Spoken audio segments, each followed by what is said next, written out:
नमस्कार, मैं हूं आशुतोष। आप देख रहे हैं टेलीकास्ट न्यूज़।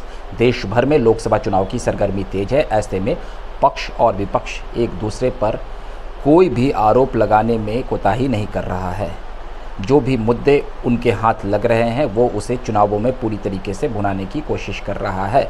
सबसे खास बात, इस वक्त देश भर में इंडिया और एनडीए गठबंधन के तरफ से दो चुनावी मुद्दे हैं। सबसे पहले एनडीए गठबंधन ने संदेश खाली का मुद्दा उठाया था। यहाँ पर महिलाओं पर यौन उत्पीड़न का आरोप लगाया गया था। टीएमसी के एक नेता जिनका नाम शेख शाहजहां है, उनके ऊपर कथित तौर पर कई महिलाओं ने यौन उत्पीड़न का आरोप लगाया था। उसके बाद उनकी गिरफ्तारी भी हुई। उससे पूर्व उन्होंने सीबीआई की टीम पर हमले भी किए थे।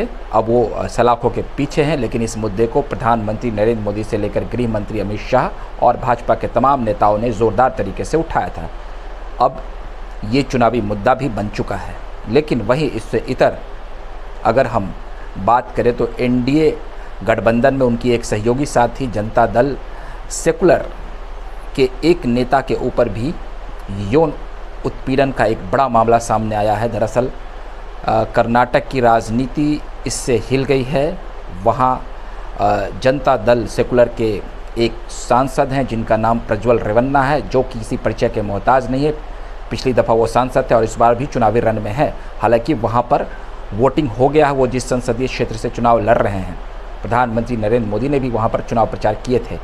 मैं आपको बता दूँ कि प्रज्वल रेवन्ना जो हैं वो पूर्व प्रधानमंत्री एच डी देवगौड़ा के पोते हैं और उनके पिता को शनिवार रात गिरफ्तार कर लिया गया है। दरअसल प्रज्वल रेवन्ना को लेकर विपक्षी पार्टियों ने, कांग्रेस ने और तमाम दलों ने एक उनका वीडियो जाहिर किया जिसमें लगभग 3000 ऐसे मामले हैं जिनका वीडियो क्लिप है कि उन्होंने महिलाओं के साथ ज़बरदस्ती किया और यौन उत्पीड़न किया है।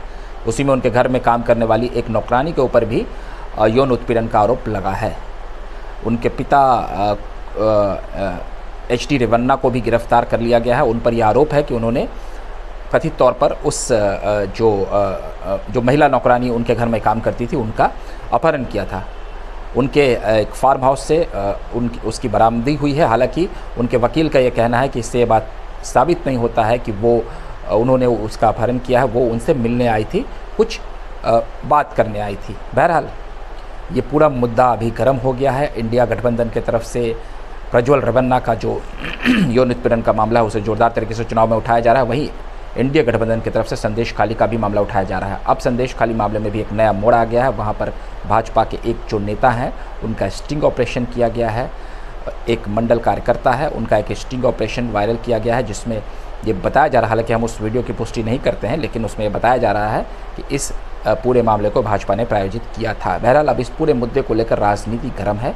एक और संदेश खाली का मुद्दा है। अब टीएमसी भी भाजपा पर हमलावर हो रही है इस स्टिंग ऑपरेशन आने के बाद, लेकिन भाजपा उन पर आरोप लगा रही है कि नहीं, ये अपनी साख को बचाने के लिए गलत तरीके से इस मुद्दे को भरमाया जा रहा है और टीएमसी अपने बचाव के लिए इस तरह का हथकंडा अपना रही है। बहरहाल जो देखा जाए तो इंडिया गठबंधन और एनडीए गठबंधन के बीच में जो ये यौन उत्पीड़न का मामला है, एक तरफ सांसद प्रज्वल रेवन्ना जो एनडीए के सहयोगी पार्टी के तरफ से चुनावी रण में थे, हालांकि वो फिलहाल विदेश में हैं, उनका कुछ पता नहीं चल पा रहा है और उनकी गिरफ्तारी को लेकर कर्नाटक की राज्य सरकार जो कि कांग्रेस की सरकार है उसने अब मुहिम तेज कर दी है। राहुल गांधी ने भी एक पत्र लिखा है, एसआईटी की जांच चल रही है। वहीं संदेश खाली का जो मुद्दा है वो सीबीआई उसकी जांच कर रही है और यहाँ पर शेख शाहजहां जो कि टीएमसी का एक नेता है, शेख शाहजहां, उसकी गिरफ्तारी भी हो चुकी है। तो भाजपा ने संदेश खाली का मुद्दा चुनाव में ज़ोरदार तरीके से उठाया है। तो वहाँ पर एक पीड़िता जो है उस पीड़िता से भी प्रधानमंत्री ने बात की थी और उनको चुनाव में उतारा भी गया है। तो कुल मिलाकर संदेश खाली का और कर्नाटक यौन उत्पीड़न का जो मामला है, एक तरफ इंडिया गठबंधन एनडीए पर हमलावर है तो एक तरफ एनडीए गठबंधन इंडिया गठबंधन पर हमलावर है।